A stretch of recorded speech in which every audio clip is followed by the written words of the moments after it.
Hi, and welcome to my vlog. Ooh, we're getting closer and closer to Christmas, aren't we? Just a couple of days away. Oh, and here's something that makes me feel Christmassy.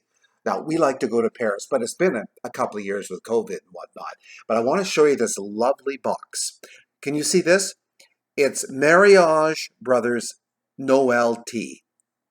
So it's actually Mariage Freres, Noel Tea. This is a little tea shop, and I think there's two or three locations, but the original shop where we shop this one, which I think was in the Marais, was opened in 1854.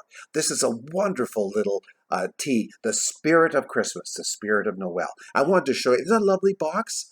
And I still got enough maybe for a couple of more pots of tea. And it's just lovely. But it even smells like Christmas. It's just gorgeous. And I won't throw this box out. This is a keeper. Okay, I just wanted to show you that for the holidays, first of all. Now, here's the other thing. Two things quickly. Masks. They're telling us now to wear these N95 masks. So that's something I'm going out to search for today with this wonderful strain of Omicron. So that's on the schedule for today. So you might look into that too, because some doctors are saying that the surgical masks, the blue and white ones, are not going to do the job. So N95 mask is on our list of things to try to do today. Really, isn't it amazing that the whole world, this is what we're thinking of now, right?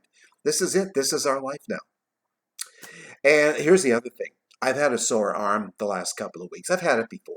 And it's movement in this arm, moving it up. So I like putting a sweater or a coat on. God, it hurts. So I was at my chiropractor today and I was telling him about it. And yes, I've had it before. So you know that old joke where the patient says to the doctor, "Doctor, it hurts when I do this." And so the doctor says, "Well, stop doing that." The pain will go away. It's kind of like what my chiropractor said today. He says, if it's painful, don't do it, but keep the arm moving. So that's what I'm trying to do, is not to, without thinking, shove my arm into my sweater or my coat, because let me tell you, yikes. And it's from this movement. It's from doing this, like, cleaning things and like wiping vehicles down when you're after the car wash, that kind of movement, low. It's lateral something. I don't know. But anyways, I have had it before. I'm hoping it's going to go away, and I'm just leaving it that right now. So, closer to Christmas. Let's get on to some fun stuff. The stuff now with Ghost and Mr. Scrooge. Like, how can that not be fun? Because we've only got a few days, and we need this story to finish on Christmas Eve. So we got to work away at it. Now, you remember, we're with the Ghost of Christmas Present. And he only lives one day, one night, and he's starting to get older already. Scrooge is noticing some gray in his hair. But remember, we were at the nephew's place? Yes. And Scrooge and the ghost are there, and Scrooge is begging the ghost to let them stay longer for these games, these parlor games that the nephew is playing. So this is what we are. We're at a parlor game called Yes and No, where Scrooge's nephew had to think of something, and the rest, all the guests, had to find out what it was. And all he could do was answer the questions no or yes. Now it was a brisk fire of questioning. They were thinking that maybe the guests were asking the nephew, was it an animal, a live animal, a disagreeable animal?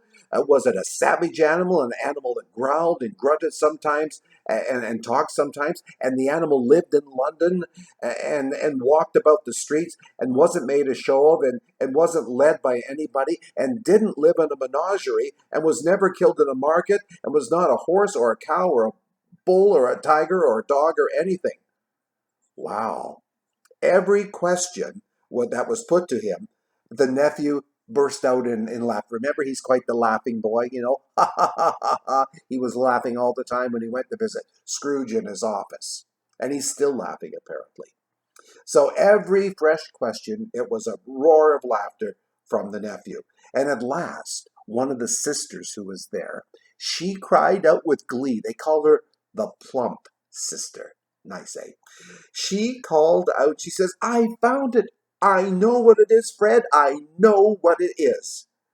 And Fred says, "Well, what is it then, plump sister?" And she says, "It's your Uncle Scrooge." Indeed it was. And there's Scrooge standing there with the Ghost of Christmas Present, and he's listening to this. Wow. "He has given us plenty of merriment," said Fred, "I am sure." Now, Fred was one of the guests. "And it would be ungrateful not to drink to his health. So here is a glass of mulled wine ready at the moment, and I say to Uncle Scrooge." Now, this is a nephew talking now. "To Uncle Scrooge."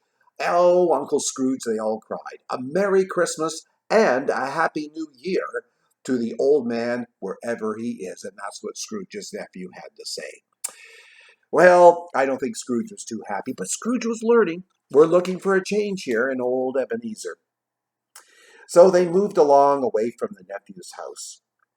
And Scrooge says, "Forgive me if I am not justified in what I'm about to ask you, but I see something strange and not belonging to yourself there underneath your skirt." Well, that was a little personal, well, don't you think, of old Scrooge? It might be a claw or the flesh that there is there upon it, but look there. Well, from the foldings of his robe, the ghost of Christmas present brought two children. Oh, they were wretched looking, wretched and frightful and hideous and miserable. Oh, sounds like the Conservative Party. They knelt down at the ghost's feet and they clung on to the outside of his green garment. Remember the one with his big chest? Yeah, you remember.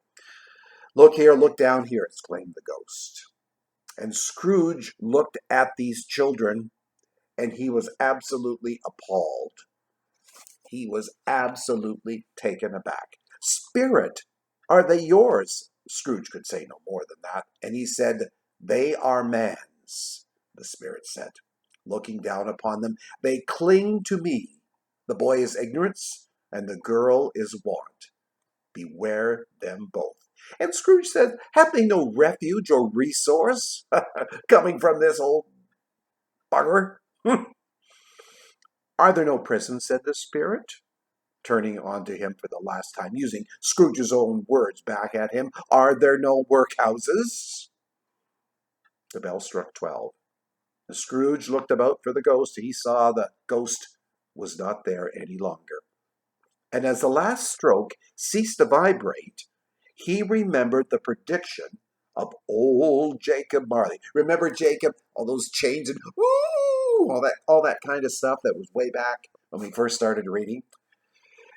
Anyways, he lifted up his eyes, Scrooge did, and he beheld a solemn phantom. Another spirit, the third. And lifting up his eyes, he saw the solemn phantom, draped and hooded, coming like a mist all around him, coming towards him. And you know that phantom had this finger out, and he had this hood. You know, they all play it the same. I directed a Christmas Carol once, and I had the phantom in a hood and just his finger pointing. Because this phantom that we're about to meet in Dickens' A Christmas Carol, he doesn't say anything. He just glides around in his hood and he points a lot, like this. Oh, it's very scary, a scary Christmas tale. So the phantom slowly, gravely, but silently approached. And when it came, Scrooge bent down upon his knee, for in the very air through which the spirit moved, it seemed to scatter gloom and mystery. Well, you know, I wouldn't expect anything more or less from a ghost story of Christmas than gloom and mystery. Now, as I mentioned, it was shrouded in this deep black garment which concealed its head and its face. It's actually its whole form. It left nothing of it visible save one outstretched hand. Ooh, and finger. Ooh. Can you take this? I hope this isn't scaring you too much. Well, he felt that this ghost was tall and stately when it came in beside him, and that its mysterious presence filled him with a solemn dread. Am I in the presence of the ghost of Christmas yet to come? Said Ebenezer. And the spirit didn't answer, because this spirit doesn't have anything to say. He just points. So if you don't understand pointing, you're not going to get this next little bit. But ladies and gentlemen, children of all sizes and shapes, sexual orientations, races, viewers. We're going to leave the story here, and we're going to pick it up with the ghost of Christmas yet to come. So get your pointing fingers ready, because we're going to have a lot of pointing in the next couple of episodes of Dickens, A Christmas Carol. Dickens, A Christmas Carol. Yes. Well, thank you for joining me today. I might just go and have a lovely little cup of Mariage Freres Noel Tea, or in French, the. So be kind to one another. Enjoy this week leading up to Christmas. Remember to wear your mask, keep your distance, be happy, and be healthy. So until the next time, oh, thank you very much for joining me, and have happy. See you soon. Bye. Waving the book. I'm waving the book.